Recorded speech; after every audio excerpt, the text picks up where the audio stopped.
It wasn't long ago that I had the privilege of spending some time with a remarkable lady called Hae Woo.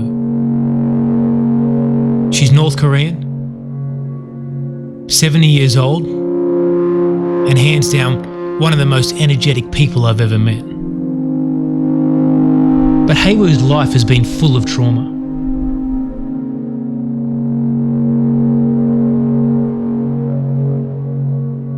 In 1997, in the midst of a great famine in North Korea, Hae Woo's daughter, in her mid-20s, starved to death in her own home. Hae Woo's husband escaped to China. He found God. But sadly, he was caught by the secret police. And 6 months later, he died in a North Korean prison camp.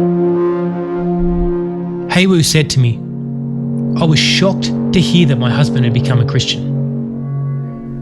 But instinctively, I knew that he had found the truth." It wasn't too long after this that Hae Woo herself escaped to China, and like her husband, through a series of events, became a Christian.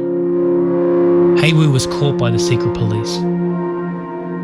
She was repatriated to North Korea and placed into a prison camp. As I spent time talking with Hae Woo about life in these prisons, death so rampant that bodies would lay on the ground for 3 or 4 days without being cleaned up. Stories of mental and physical abuse that would make you sick to the pit of your stomach. I couldn't help but wonder, what is it about people like Hae Woo that makes them risk everything for the privilege of being in a relationship with Jesus? But more than that, what would I risk for the same privilege? You see, in the middle of one of the darkest places on earth, Hae Woo chooses to do something so radical, so dangerous, and so Christ-like. She said to me that in the middle of this prison, God gave her a heart to evangelize, to tell my fellow prisoners about Jesus. And so right here in the middle of a North Korean labor camp,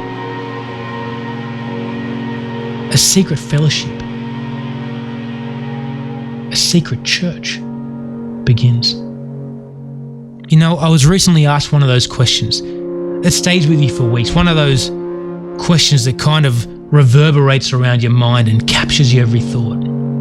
You see, someone asked me, if Jesus Christ walked the earth today, would you follow him? You see, Jesus Christ was radical. The way he spoke, the way he taught, every single thing he did was radical, but absolutely incredible. You know, this idea of this smiling, happy Jesus that kind of, he gives you everything, but calls you to nothing, it just doesn't sit right. It's stories like Hae Woo and other people who are regularly persecuted for their faith that brings a perspective unlike anything else.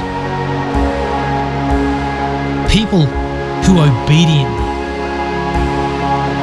selflessly, and courageously follow Jesus. Hae Woo had a church in a place so putrid that no one dare go near them. Inside a prison, where if caught, you would be tortured and killed without exception. You see, we serve Jesus Christ, the Saviour of the world, and a radical. And our response to that